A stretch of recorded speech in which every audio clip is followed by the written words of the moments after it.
And we see the power that God has put in His Word. A dear brother from Budapest, a native Hungarian, would visit us in Vienna 2 or 3 times a year, and he'd come with such enthusiasm, such a positive spirit, always a joy to see him. And he would share with us his life in Hungary, but always in a very positive way. And he was a bank official, very well respected in the Hungarian community, but a strong believer.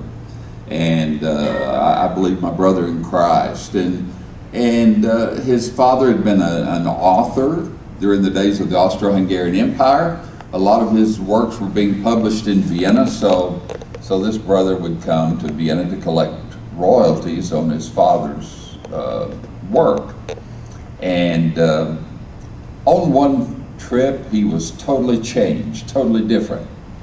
I'd never seen him so depressed and so discouraged. And before we even left the train station, I just had to inquire, Yvonne, are you sick? Is your wife ill? What is wrong? I detect something terribly wrong has occurred. And he said, well, on my way into Austria from Hungary, as the guards boarded the train at the next to last stop in Hungary, and then began searching the train and checking documents as we moved to the border, they came to my compartment, checked all of my paperwork, which of course was in order, and then decided to go through my suitcases and my briefcase, and they found my personal Bible. And one of the guards said, well, it's clear that you're a man of some standing. What on earth are you doing with the Bible? You will not need this, for sure. It was a hot summer day. Windows were down on the train. It was moving maybe 50 or 60 miles an hour, and the guard took the Bible and just threw it out the window. Well, that's why Yvonne was so sad.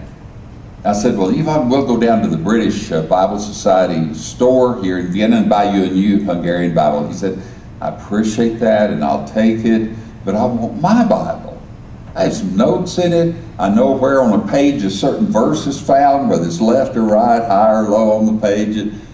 I just can't believe my Bible's gone. It was about 2 years later that Yvonne arrived in Vienna, the happiest man I've ever seen. And he said, I've just got to tell you, about 2 weeks ago, my Bible arrived in the mail. He said I had my name and address in it, and people found it and wrote me a letter, and this is what it said. It said, some children from our village found this book as they were playing beside the railroad tracks and brought it home, and parents didn't know what it was for sure, but the grandparents knew. It was a Hungarian Bible. And they said, we owe you an apology. We've kept it way too long. We should have sent it back to you earlier, but it took us this long to make all of the handwritten copies that we need.